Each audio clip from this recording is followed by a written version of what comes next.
Only in New Zealand can you travel down a beach that is designated as a road and stop along the way to start collecting bait. Sometimes the key to a good fishing trip starts well before you head out. And that's what I'm doing today. I've just finished a trip in the north and I'm heading south today. But what I thought I'd do, I'd stop at 90 Mile Beach on the way down and get myself a bucket of tours. Because collecting good bait can make the difference when you head out fishing. It can be the difference between a good day and a great day.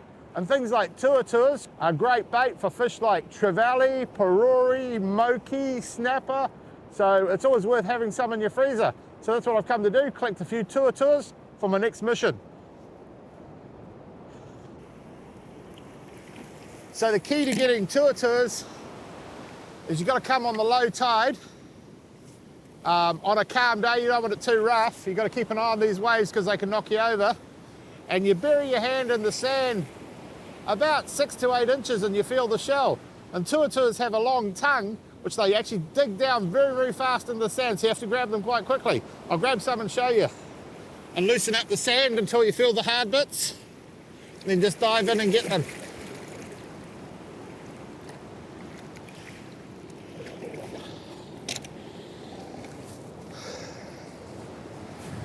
So that should be enough for my next fishing trip. There's probably also enough for a few tour fritters there. So remember, always catch your bait before you head out fishing. Tours are great bait for trevally, a fish I often target while surf casting. The trick is to use small hooks and bind the tour on with bait elastic. He's on!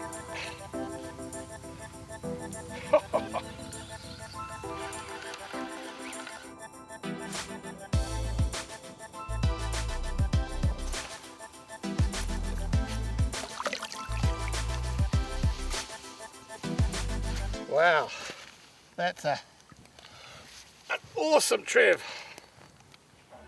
The next target on our bait list is piper, which is fun to catch, especially for kids. Piper can be found around most jetties and in shallow harbours over seagrass. The trick to catching piper is plenty of burley and fishing with a very small hook and bait suspended under a float. You can fish for piper with a simple hand line or use a very light rod with 3 kg mono line. My little tactic has paid off, because here's the other part of my foraging delight. Beautiful, fresh piper. Piper can be used alive or dead. Fishing buddy Eden Craig shows how to rig a piper bait and puts it into action. Bait of choice is piper, fresh is best. And the way we like to rig these, in the shallows, straight through the back,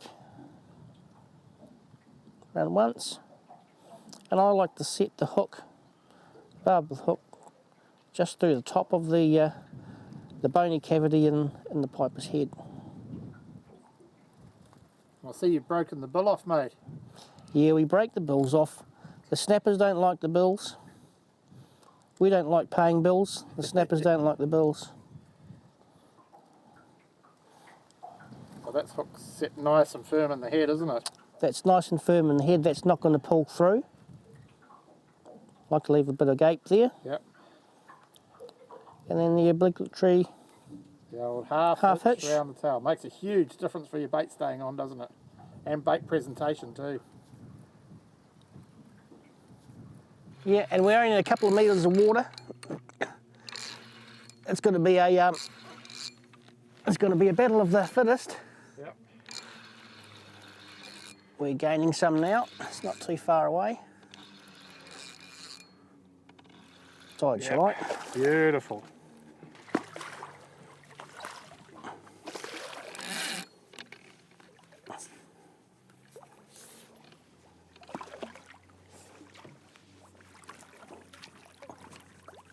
Look at that.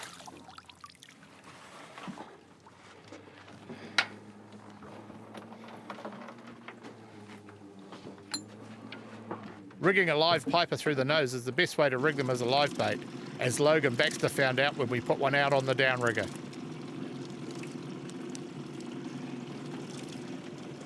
Well, that wasn't bad, Logan. Second run. Not bad at all. Welcome to Mr. Scotty, the downrigger. I like Mr. Scotty. Pretty awesome strikes, eh? Oh yeah, especially on this log here. This is cool. Second pass on this rock and bang, we're away. Yeah, well, I saw that fish come straight off the rock for that bait.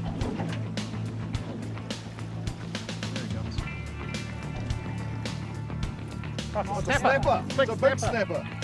Slow down, I'll get the net. Hold on. Where's the net? There it is. It's a bloody bumper. I don't mind, but Shout.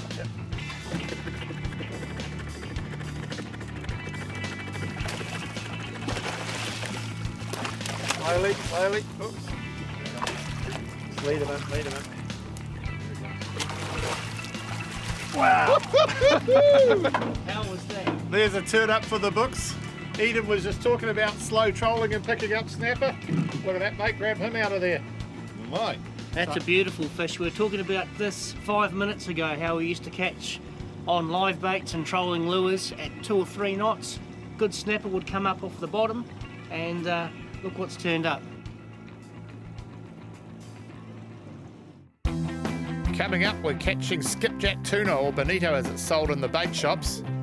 Then we'll show you some awesome rigs for everything from mackerel to squid, dead or alive.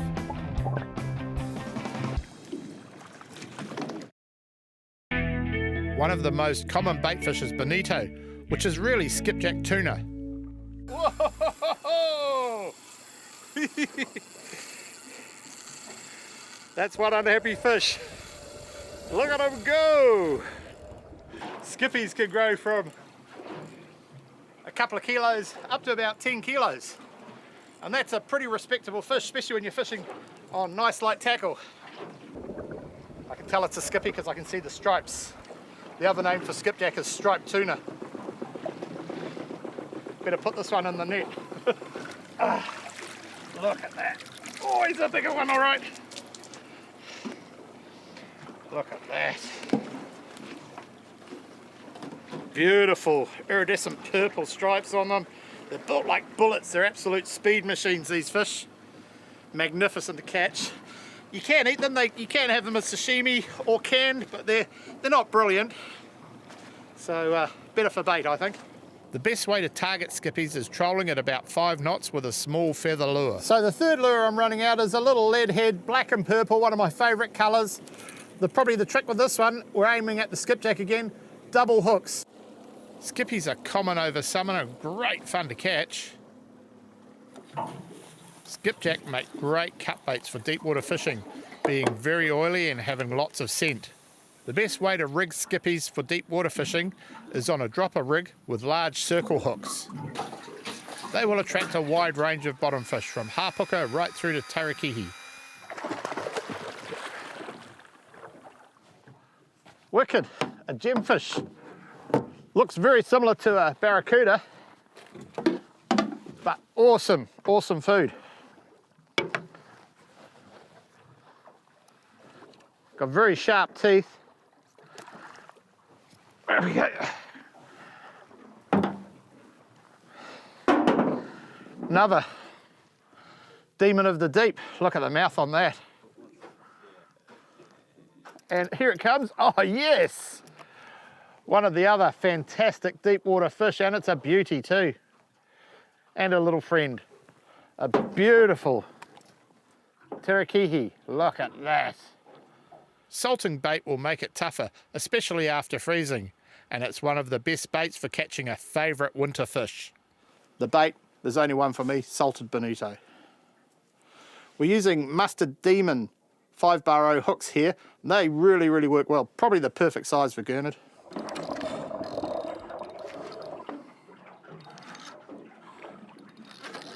Oh, look at that. Look at that. That's a ripper gurnard.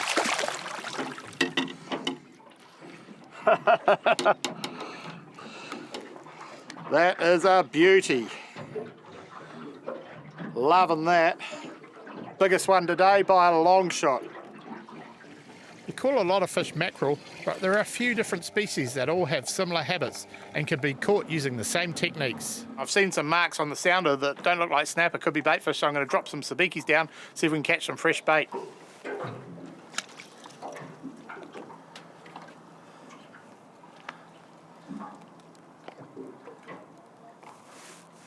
Drop it down and yep, straight away. Didn't even wind the rod. So, and when you're prospecting for fish, some fresh bait fish, is all, oh, that looks good. Yes, that's a very good bait fish. Here we have a slimy mackerel, or English mackerel. Excellent bait, excellent to eat as well, and brilliant live bait. See the beautiful bars on them? Shiny, and they're very, very slimy. They produce slime. This is the kohuru. Very similar to a mackerel, but brilliant bait. Jack mackerel are more yellowish and make great baits, both dead and alive. Here Scott Malcolm uses a double hooked mackerel to tempt a snapper. So I've decided to go for a live bait. We're catching a lot of little fish on the soft baits, and sometimes just putting on a live bigger bait can make the difference between, you know, catching a small fish and catching one of the bigger fish that are down there. The smaller fish tend to be a bit more, I guess, voracious than the bigger fish. So putting a big bait down gives a chance for a bigger fish to grab it, you know, and pick your way through the. It's a good way to pick through the smaller fish. Yeah, so the live bait's paid off. We've been persevering and finally sort of hooked up to something with a bit of weight to it.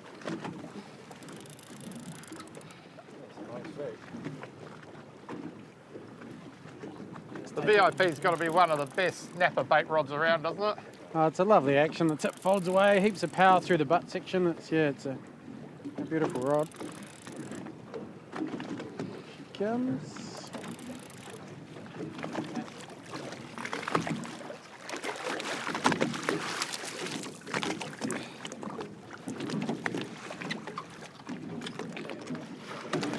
Nicely hooked there.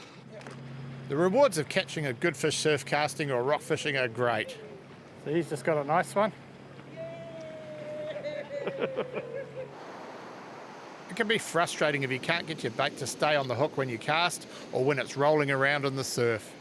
And having to constantly put fresh bait on because of pickers can test the most patient angler. One tip is to use very durable baits like octopus and squid. And the other key to the rig is using breakout sinkers that will hold position in even the biggest surf. Keeping bait small and aerodynamic is the key to long casts and less rebaiting. So what I'm doing is I'm just rigging up, and I've got one of my favourite surf fishing baits. It's octopus leg. Now it hasn't got a lot of smell, but I tell you what, if the snapper come on the bite, they love it. And I'm just going to rig it up with a mustard ultra point circle hook. Thread it on the hook here, like so. You sometimes tip it with something oily, like a bit of skipjack tuna or pilchard.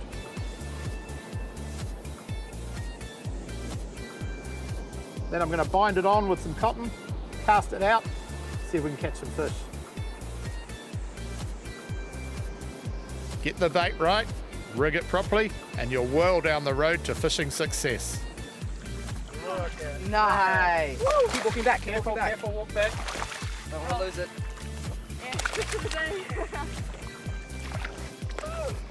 There we go.